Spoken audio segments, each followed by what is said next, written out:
tous ces punks de la chaîne, bienvenue sur cette vidéo qui continue notre échange avec Brice concernant l'hypnose hellmanienne en France et l'hypnose hellmanienne de façon générale. Dans cette seconde partie, on veut un petit peu vous parler de ce que nous, on a vécu en tant que donc, apprenant avec Larry, un petit peu comment ça s'est organisé. Qu'est-ce qui fait la spécificité? Parce que on comprend bien aujourd'hui que, et c'est complètement compréhensible, les écoles, ils voient qu'il y a un intérêt sur ce type d'hypnose-là, donc ils développent leur propre programme. Nous, derrière, comme moi je l'ai fait d'ailleurs en amont, hein, avant de me former, j'avais, par rapport à ce que j'ai compris, par rapport aux formations que j'avais suivies, etc., j'avais développé ma tendance hellmanienne. C'est pour ça que moi j'appelle ça d'ailleurs panco-hellmanien, par respect en disant c'est Hellman qui m'a donné cette notion du travail. Je mets mon petit pang devant, histoire de dire, je l'ai un peu modifié parce que j'ai ma manière de bosser, etc. Ce qui a été chouette, cool, c'est que les formations qu'on a fait donc avec Larry et Cheryl, Hellman, ça a été assez spécifique parce que on a pendant un certain nombre d'heures beaucoup de partage d'infos venant de Larry déjà, donc ça c'est vraiment chouette, même si c'est pas le plus grand hypnotiste du monde, hein, clairement. Par contre, c'est quelqu'un qui a vécu l'hypnose de l'intérieur et qui a plein d'histoires et qui, mine de rien, je trouve, a des super bonnes connaissances théoriques. Il est vraiment excellent à ce niveau-là. Il nous apprend beaucoup de choses sur des formes, des manières de, même si c'est pas un opérateur comme Brice ou moi sur deux mondes différents, on peut avoir ou on en a au quotidien. Tu sens qu'il a vraiment compris des choses et il y a énormément d'échanges. Toi qu'est-ce qui t'a le plus plu dans justement ce ODI avec Cheryl et Larry dans ta Alors, formation? déjà, pour revenir un peu à l'histoire du début, si tu veux, moi, Larry Hellman, en fait, j'ai été en rapport avec lui parce qu'on se croisait à l'IMDHA, etc., pour la convention annuelle. Et puis, à un moment donné, quand j'ai écrit le bouquin Histoire d'hypnose, j'avais besoin d'un chapitre sur Dave Hellman. Alors, j'avais pas mal d'éléments biographiques, mais il me manquait quand même pas mal de choses substantielles. Donc, je contacte Larry et gentiment, il m'envoie tous les éléments, etc., pour faire mon chapitre. Et Histoire d'hypnose. Histoire d'hypnose, hein, si vous voulez, il est chez Satas. Et Ouais. il est vraiment, vraiment chouette. J'ai commencé déjà à vous en parler sur des vidéos, mais c'est chouette parce que c'est vraiment une histoire. Il s'est pris la tête pendant plusieurs années à papoter de l'hypnose depuis le départ et une grosse partie anglo-saxonne à un moment donné. Quand vous allez voir, il est très, très chouette. Vous l'avez chez Satas, hein. Ça, c'est un ouvrage qui permet de faire des ouvertures, etc. C'est C'est ça, intéressant. exactement. Exactement. Et donc, Larry, je lui dis, bah oui, et il me dit, nous, on a créé le Develman Hypnosis Institute, ça t'intéresse? On est déjà présent dans, je crois, 43 pays. On n'a pas la France si ça t'intéresse d'être instructeur, etc. Alors moi, je lui dis, bah ouais, mais ça fait un peu 20 ans que je fais de l'hypnose hellmanienne, je connais un peu le truc, tu vois, enfin, ça faisait 15 ans à l'époque. Et il me dit, ah, mais tu verras, c'est différent de ce que tu as appris avec Jerry Kine, c'est autre chose. Je lui dis, oh, bah, pourtant, j'ai lu hypnothérapie, etc. Oui, Et c'est ça. en fait, en tant qu'instructeur, tu as accès à la bibliothèque d'Evenman. Et la bibliothèque d'Evenman, c'est pas hypnothérapie, c'est 2000 pages sur l'hypnose hellmanienne, c'est plus de 300 heures de vidéos, etc. Et en fait, c'est waouh. C'est en fait, c'est là du coup, c'est la partie immergée de l'iceberg. Voilà. Mm. Et ça, on est les seuls à y avoir eu accès avec Christophe parce qu'on a fait ce qu'on appelle le TTT, Train the Trainer, c'est-à-dire pour être formateur, premièrement. Et deuxièmement, ensuite, ben, ça a été beaucoup de Zoom avec Larry Hellman, avec Thierry Hellman, d'études au sens vraiment presque premier du terme, c'est-à-dire où tu étudies déjà chapitre par chapitre hypnothérapie. Et là, ce qui est extraordinaire, c'est que tu as accès à la source, c'est-à-dire à la fois, il te raconte les anecdotes sur Dave Hellman, comment était son père, mais surtout, je te rejoins, c'est-à-dire Larry, c'est pas forcément le meilleur opérateur du monde parce qu'il s'est mis à l'hypnose ensuite quand il était à la retraite. Mais par contre, ce qui est très intéressant, c'est qu'il a toutes les techniques. Et il Mm. peut même t'expliquer des détails techniques, tu vois, je pense à la Legacy Induction, à des trucs que Ouais. personne ne pourra te dévoiler parce que c'était le seul à les avoir vus pratiquer. Voilà. Mm. Mm. Donc, il y a déjà vraiment ce caractère, on va dire, d'historicité. Et ça, j'y tiens beaucoup parce que c'est pareil. C'est-à-dire, quand tu te fais former à l'hypnose, plutôt que d'aller s'adresser, j'allais dire, à ses saints, il vaut mieux directement aller à Dieu le Père. C'est-à-dire, Et ça coûte pas plus cher, hein, je veux dire. Je pense par exemple, on a fait de la formation avec les élèves d'Ericsson, parce qu'Ericsson Mmh. est, toi, tu as fait avec Zeig, moi j'ai fait avec Exact. Egan, etc. Et Ouais. ça ne coûte pas plus cher que d'aller dans une formation, on va dire, qui délivre une information. Après, je suis entièrement d'accord avec toi. Ce qui est super important pour l'hypnose, c'est l'appropriation. Et c'est pour ça que toi, tu avais créé ça et tu l'avais appelé Panko-Hellmanien pour dire, voilà, tu t'inspires du travail d'Hellman, mais ensuite, l'hypnose, c'est une appropriation. Mais par contre, ce qui est important, c'est que pour l'approprier, au début, il faut avoir eu la bonne info à la base. Parce que sinon, tu vas t'approprier quelque chose qui n'a rien à voir. Et quand on voit comment est fait de l'hypnose hellmanienne parfois sur les vidéos, sur YouTube, etc., on se dit, waouh, ils ont rien compris dès le début. Voilà. Parce qu'il y a pas la philosophie de l'hypnose hellmanienne. Et on cherche que de la technique. Moi, on m'appelle, on parlait l'autre jour, on m'appelle, on me disait, ouais, j'ai un patient qui a des douleurs, est-ce que tu as une technique? Comme si j'ai d'un chapeau magique, je vais sortir. Je leur dis, bah non, c'est plus compliqué que ça. Il faut d'abord apprendre à savoir gérer la transe, à savoir gérer les niveaux de transe, produire des phénomènes hypnotiques comme l'hypnoanalgésie, l'hypnoanesthésie, etc. Il faut réapprendre à faire de l'hypnose. Donc, ce projet, en fait, ensuite, ça a été un projet de transcrire, de traduire toute sa bibliothèque d'Evelman et de donner un enseignement. Alors, on l'a structuré différemment pour des questions aussi pratiques. Toi, raconte un petit peu comment tu proposes ton enseignement, par exemple, sur... Moi, je suis très basique dans ma manière de faire, sachant que je veux vraiment qu'on aille le plus rapidement possible sur le côté opérationnel et mettre en place des choses. Donc, moi, dans mon travail en panco-hellmanien, mon idée, c'est toujours la même, c'est de dire, vous devez comprendre ce qu'est un pré-talk, comment on le fait, comment on le pratique, où, quand, pourquoi, etc., etc.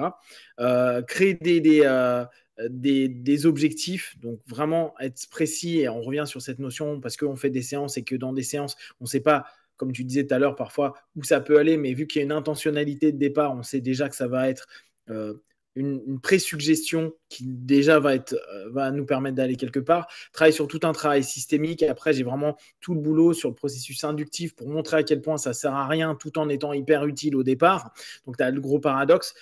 Par contre, je mets un point hyper important sur les approfondissements. Donc vraiment purement pratiquement à capter pourquoi on les fait, qu'est-ce qu'un niveau de transe, capter les phénomènes hypnotiques. Je suis très très phénomène hypnotique de base. Hein, y a pas, Bien je fais sûr, pas des ouais.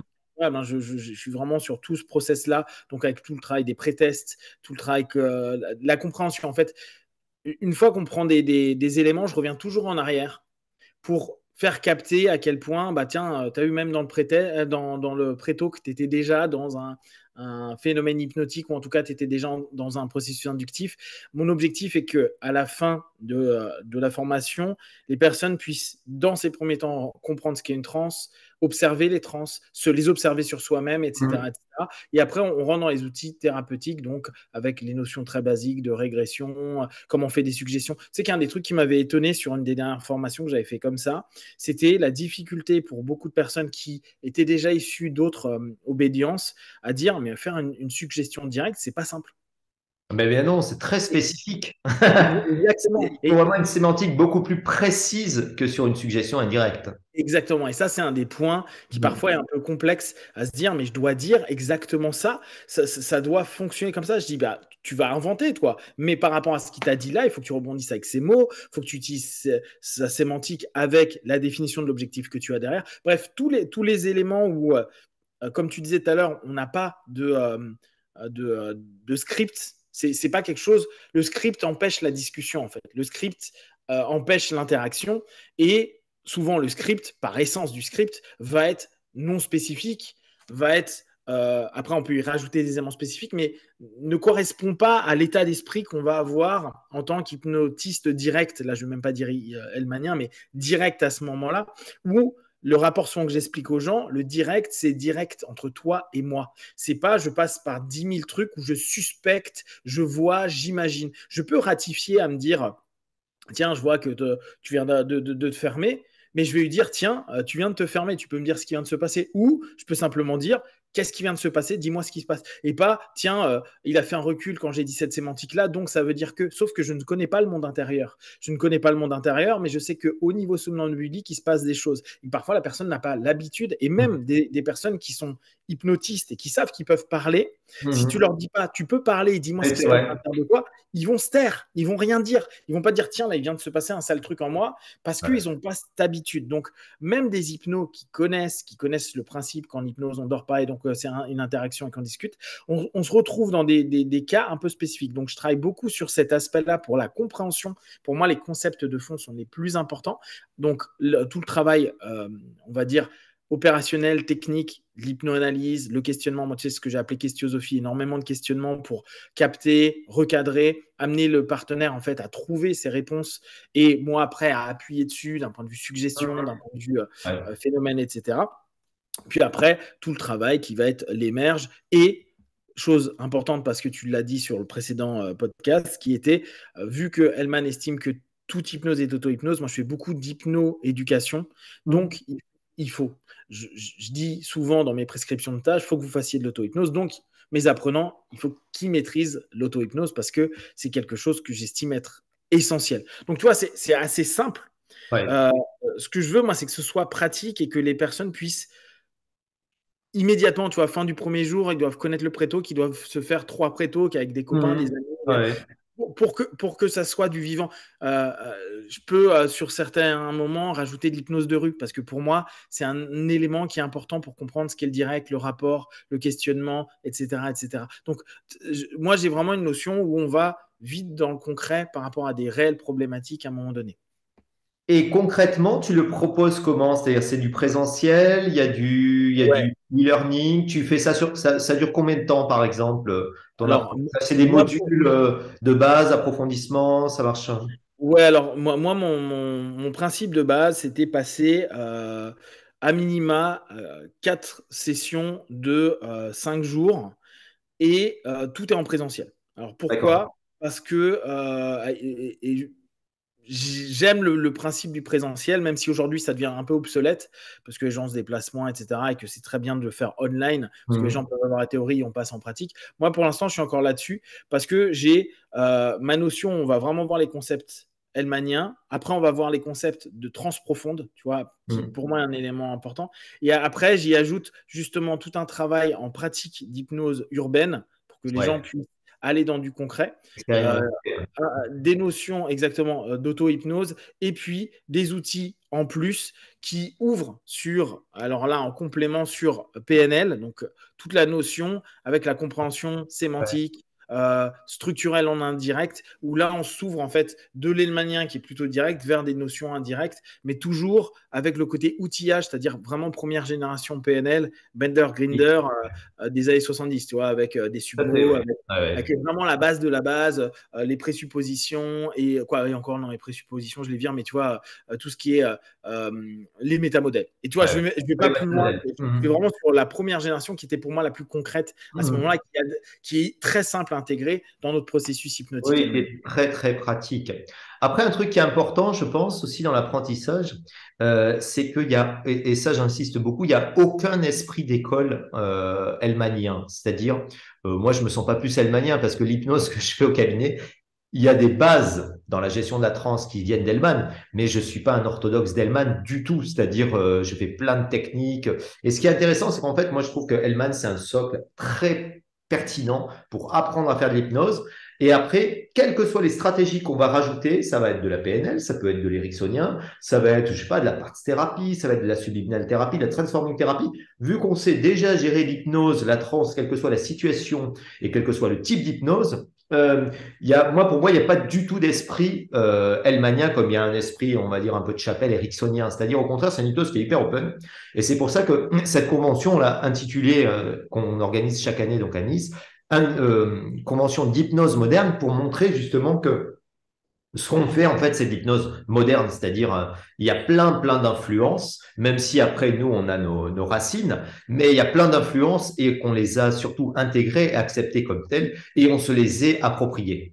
Ce qui est très intéressant, et ça je te rejoins entièrement, c'est-à-dire c'est vraiment, et ça les praticiens, et ça même ceux qui ont fait beaucoup d'écoles d'hypnose, je trouve qu'il y a aussi, ils pêchent par l'auto-hypnose. C'est-à-dire, il y a plein de praticiens qui font pas d'auto-hypnose, qui ont jamais expérimenté sur eux-mêmes des choses qui vont faire à leurs patients.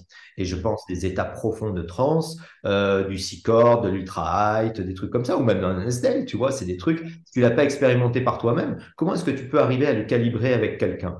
Et ça, j'insiste beaucoup sur vraiment cet apprentissage de l'intérieur pour aller vers l'extérieur, c'est-à-dire la compréhension vraiment du vécu, tu vois.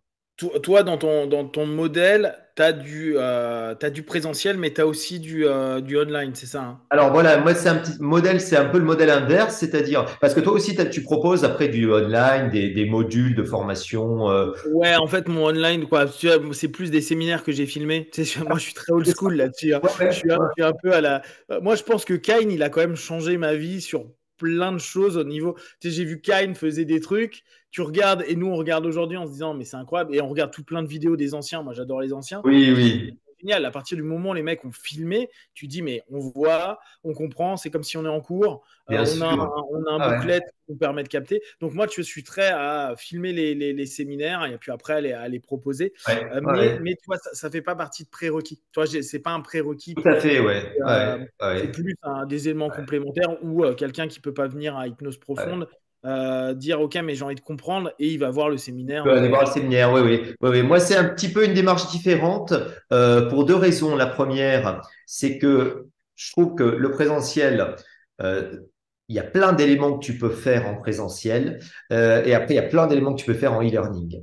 Et Mhm. en e-learning, l'intérêt, c'est que tu le fais à ton rythme, etc., pas besoin de te déplacer, mais surtout, tu peux revoir et revoir et revoir les techniques, les démos, les applications, etc. Alors qu'en présentiel, tu le feras qu'une fois, etc. Donc, moi, je propose un format un peu inverse, c'est-à-dire je fais un module, je fais trois modules de présentiel. Le module 1, il s'appelle la DEI, l'induction de Develman, mais en fait, c'est un prétexte, cette induction, pour développer et expliquer la philosophie de l'hypnose hellmanienne. Donc, c'est environ 10-11 heures, tu vois, alors que l'induction d'Hellman, tu la prends 3 minutes, hein. Mais il y a vraiment tout ce qu'est l'hypnose hellmanienne. Le module 2, c'est les techniques de Develman, best practice, c'est-à-dire les meilleures pratiques de Develman, c'est toutes les techniques hypnotiques. Donc, ça dure 25 heures, tu vois, et à chaque fois, c'est un format e-learning, c'est-à-dire où je parle, et puis après, c'est entrecoupé de démos que j'ai faites, filmées, mais ensuite de démos prises dans le cabinet en live, quoi, voilà. Alors ça, c'est très sympa. Moi, j'ai pu les voir. Là, je suis en train de finir. J'ai quasiment fini le module 1. Je demanderai d'ailleurs le module 2 pour le voir. Mais ce que j'aime vraiment bien, c'est cette notion qui parfois nous manque en réel. C'est-à-dire que là, il parle beaucoup d'éléments. Donc, il fait parfois en mode psychothérapie. Mais il y a des moments, il le montre sur l'opératoire cabinet. Et ça, c'est génial de se dire, il a filmé des personnes qui viennent réellement pour son boulot, pour la dentisterie, et on le voit travailler. Ça, c'est cool parce que il y a un élément, je trouve, vachement euh, effectif. Tu vois, tu te dis, ok, ça marche. Parce que même si tu adores l'hypnose, tu peux toujours dire, attends, t'es sûr, au moment où on va extraire une dent, ça va marcher quand tu as fait ça, ça, ça. Et quand tu vois Brice le faire, parce que c'est ce qu'il propose sur les vidéos, tu fais ah ouais, ouais, c'est sympa. Et c'est pas un truc des années 60 qui vibre, hein, c'est quelque chose d'il y a quelques années.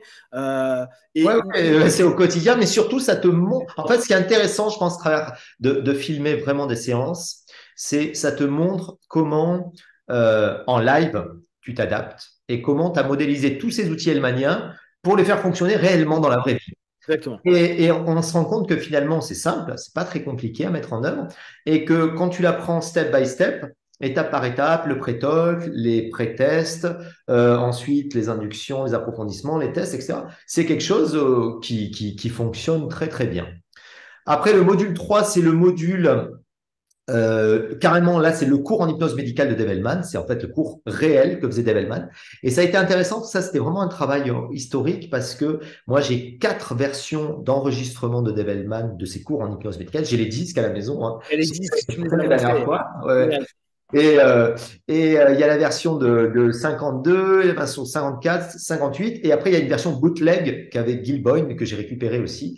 Et donc, l'idée, ça a été vraiment de reprendre chaque cours et de refaire le cours que faisait Develman. Et là, c'est terrible parce que c'est l'enseignement de Develman par, entre guillemets, Develman, même moi si je fais la voix de, entre guillemets, Develman, mais c'est le cours tel que le vivaient les élèves.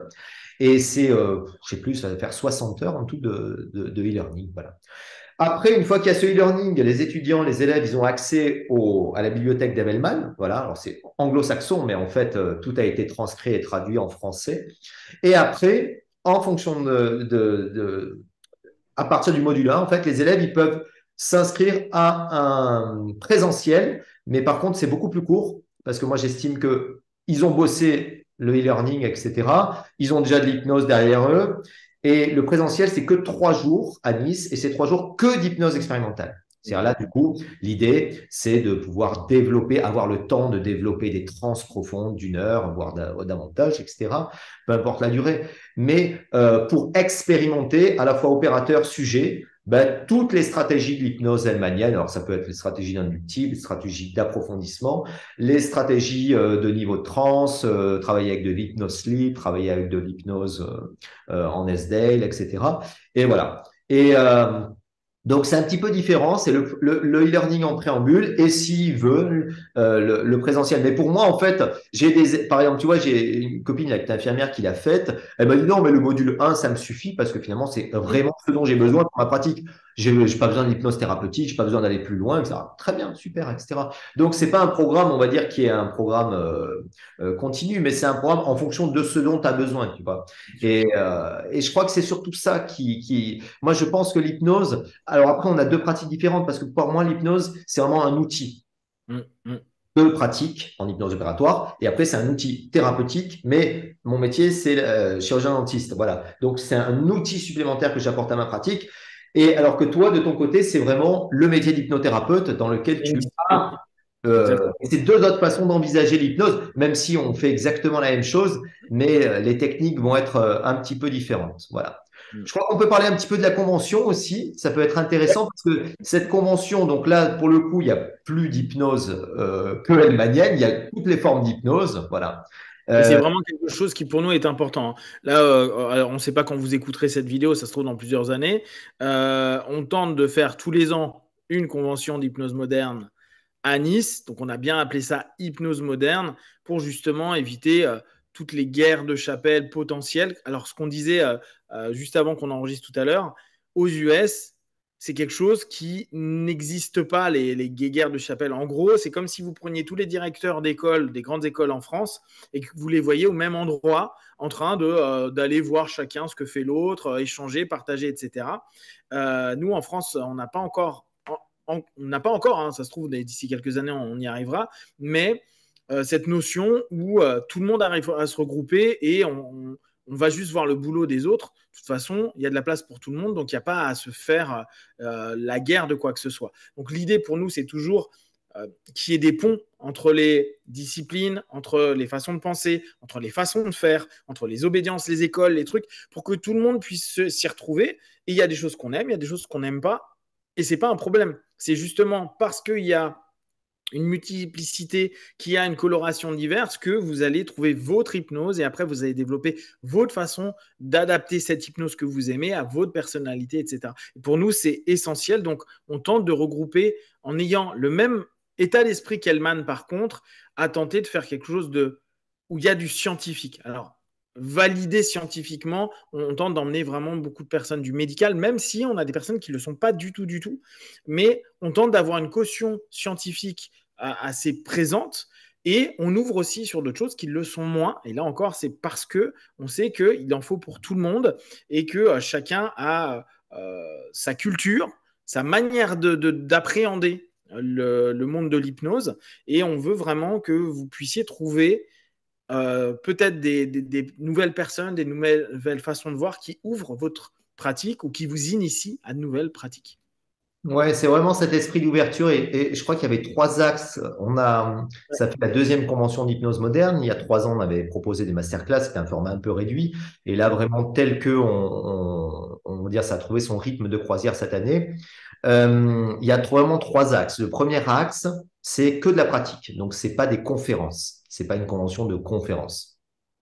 Chaque formateur présente une technique et donc c'est 1 heure et demie d'atelier en fait. Voilà. Sachant qu'il y a 20 formateurs sur 3 jours, donc ça fait 45 techniques hypnotiques. Donc c'est vraiment un format très très pratique d'apprentissage, de formation, mais en même temps décontracté. Voilà, c'est-à-dire tout le monde est sérieux, mais on se prend pas au sérieux. C'est-à-dire il va y avoir un échange transversal entre les formateurs et les participants, que ce soit pendant les ateliers, parce que les formateurs qui viennent voir les autres présenter leur atelier, ils vont aider, ils vont participer aussi aux ateliers, que ce soit à midi, parce qu'on est ensemble, on vit ensemble, etc., l'hypnose pendant 3 jours. Et surtout, ce qui est important, c'est qu'il y a plein de moments off. Voilà. Et finalement, dans toutes ces conventions américaines, telles qu'on les a faites, anglo-saxonnes, ce qui est sympa, c'est les moments off. Quand tu discutes avec les autres, que tu rencontres des personnes, tu as des échanges, etc. Et au-delà de la technique que tu apprends ou des trucs, finalement, ce que tu vas en retirer, c'est les gens que tu vas rencontrer, je trouve. Ça, c'est le premier axe, c'est-à-dire vraiment que de la pratique. Deuxième axe, c'est vraiment ce côté transversal, c'est-à-dire échange, communication, on vit l'hypnose ensemble pendant 3 jours. Et le troisième élément, c'est, comme tu le rappelais, cet esprit d'ouverture, c'est-à-dire il y a à la fois de l'hypnose médicale, opératoire, thérapeutique. Il y a à la fois de l'hypnose spirituelle, il y a à la fois de l'hypnose de spectacle, il y a plein d'extensions du domaine de l'hypnose avec de l'EFT, de l'EMDR, de la PNL, de la mindfulness, etc., de la hypnothérapie. Il va y avoir également aussi des conférences, alors cette fois-ci, entre guillemets, sérieuses et médicales. Quand je dis sérieuse, c'est pour plaisanter, mais disons que beaucoup plus axé sur du dur scientifique. Il y aura une conférence sur d'Alice Guillon, qui chercheuse au CNRS, sur le placebo, l'hypnose et les différences au niveau de l'activité cérébrale. Donc, il y aura aussi Nancy Midol, qui est anthropologue, qui nous fera un atelier sur l'anthropologie de la transe, etc. Donc, c'est intéressant d'avoir tous ces éclairages-là et surtout, c'était vraiment aussi bien pour les participants que pour les formateurs l'année dernière, vraiment 3 jours à vivre une passion de l'hypnose et ça, c'était génial parce qu'il y avait vraiment une ambiance extraordinaire, quoi. Donc, L'élément aussi clé et qu'on va tenter de vraiment suivre sur les années, on limite à maximum 100 personnes. L'année dernière, on n'y était pas. Cette année, on va bien s'y approcher parce que là, ça avance déjà bien. Mais on ferme un certain nombre. Pourquoi? Parce qu'on veut qu'il y ait vraiment des interactions entre les personnes qui viennent. Alors, bien sûr, avec les présentateurs, mais aussi entre les différents apprenants, entre guillemets, personnes qui veulent venir découvrir. Et on propose, là c'est un peu comme aux US aussi, c'est pas, il y a un module, il y aura à chaque fois 3 modules à la fois. Donc un en médical, un en psychothérapie et accompagnement et un en complémentaire. Et ça sera à vous d'aller choisir la salle qui vous plaît le plus, le thème qui vous plaît le plus, etc.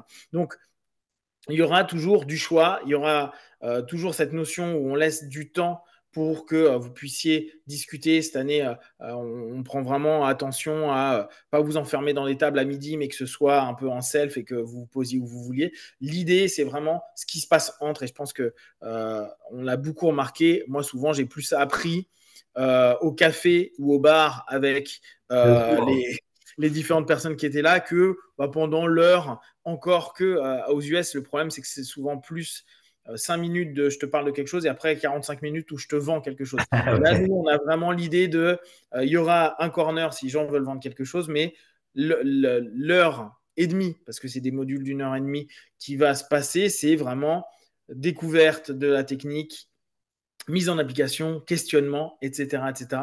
On veut vraiment qu'il y ait cet état d'esprit-là et pas vous venez là pour faire que du marketing et du business. Il y aura un corner, vous prenez du temps pendant et ça, vous verrez, c'est quelque chose qui, justement, vous venez pas pour qu'on vous vende autre chose. Vous venez pour apprendre quelque chose. Notre idée, c'est vraiment ça, c'est équivalent d'une formation. Vous allez avoir vraiment, vous allez être informé et formé sur des techniques et vous allez repartir avec des choses concrètes que vous pourrez utiliser en cabinet ou dans les différents travaux que vous faites au quotidien. Oui, et puis après, il faut juste rappeler en conclusion que c'est à l'hôtel Aston à Nice, un hôtel qui est sympa, et on a tout un palier pour nous. Voilà. Donc il y a 3 salles plus le coin café, petit-déj, etc. Et ça, c'est génial parce qu'en fait, le fait que les gens soient sur le même endroit avec trois salles différentes, ben, ils peuvent bouger, circuler, etc.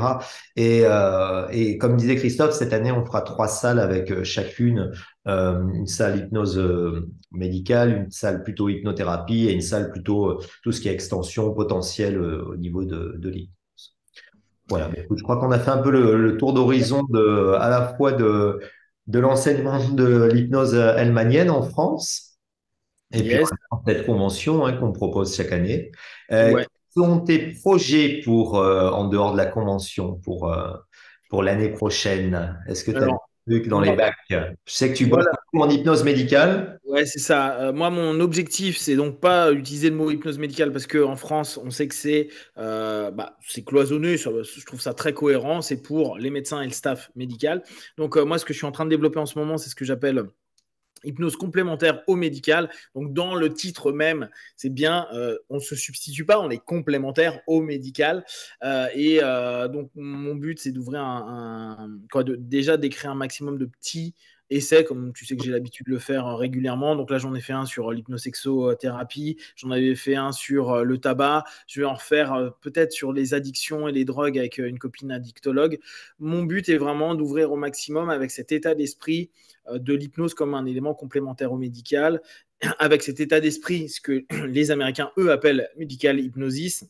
Hmm. Et au fur et à mesure, euh, peut-être cette année, peut-être début d'année prochaine, structurer un cours d'hypnose complémentaire médicale où on est vraiment dans ce mindset moins psychothérapie, mais vraiment plus basé sur des pathologies, des problématiques, etc. Toujours, bien sûr, hein, sans substitution, sans dire à aucun moment, faut pas aller voir un On psychologue. guérit, oui, Ouais, oui. Mais c'est pour ça que le exactement. terme hypnose complémentaire est très intéressant. Hypnose médicale complémentaire, parce que complémentaire, ça veut bien dire que c'est pas alternatif comme médecine. Exactement. Exactement. C'est quelque chose qui vient en plus pour apporter du confort, du bien-être au patient, mais tu n'as jamais la vocation d'être dans l'exercice légal de la médecine en disant je vais vous soigner, je vais Exactement. vous guérir. Ça, c'est le plus important. Ouais. Exactement. Et je pense que Après, ce tu qui est vois, Frédéric, intéressant, c'est c'est sur que, ça.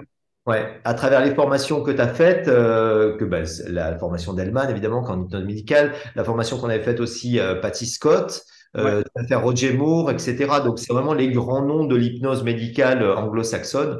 Et ça apporte des éléments, je trouve, très, très pertinents pour la pratique. Butler aussi, tu vois, en Ah fait, oui, bien sûr. j'ai fait Oui, pas oui. mal. Mon Ouais. but, c'est vraiment de faire tous les grands de l'hypnose médicale anglo-saxonne pour nous, parce Ouais. que ça reste, pour toi comme pour moi, une des bases dans notre façon de penser Hum. l'hypnose.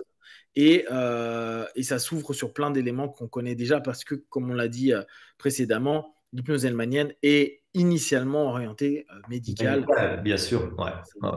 Ça correspond. Et toi, qu'est-ce que tu as Alors, deux petits projets entre guillemets. Premier projet, Société française d'hypnose dentaire. Donc ça, j'en ai parlé hier soir. Je fais un Zoom, ça va être diffusé. L'idée, voilà, c'est de créer en fait une association à but non lucratif, c'est juste pour mettre en contact les patients, l'équipe soignante, c'est-à-dire dentistes, assistants dentaires, et les hypnos, et de façon à ce qu'ils puissent communiquer, échanger entre eux, avoir de l'information par rapport à l'hypnose dentaire. Par exemple, tes patients, tu cherches un dentiste qui fait de l'hypnose dentaire, ou tu cherches un hypno par rapport à une problématique d'hypnose dentaire, ben, tu peux avoir accès à cet échange-là d'informations.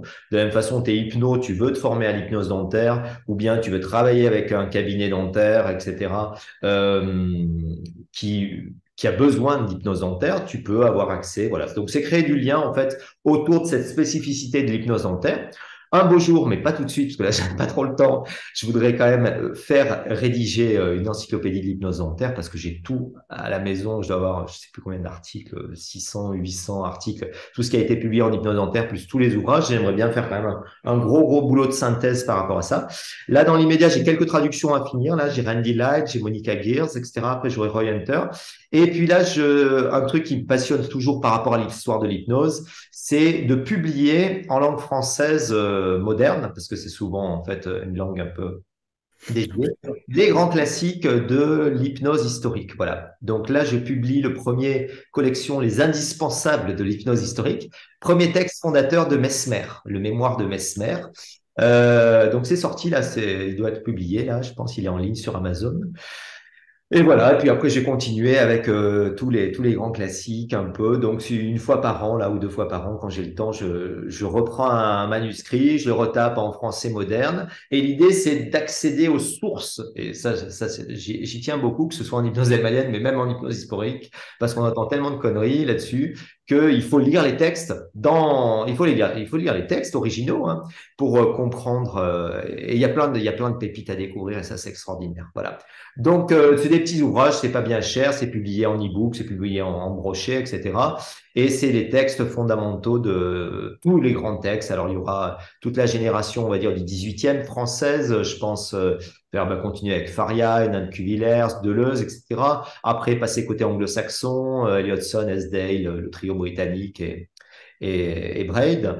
Et puis D'accord. après, bon, on verra. Écoute, hein, c'est un truc, un gros projet, mais euh, t'en fais un ou deux par an. Voilà, c'est intéressant historiquement parce qu'il y a plein de choses à découvrir. Yes, Ouais, parfait. Bah, voilà.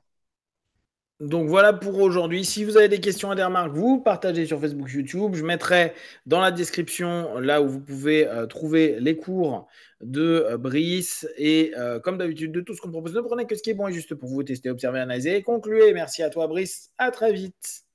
Ciao, Ciao. Christophe. À la prochaine. À la prochaine. Eh ben, c'est bon, écoute, hein, je vais arrêter l'enregistrement après.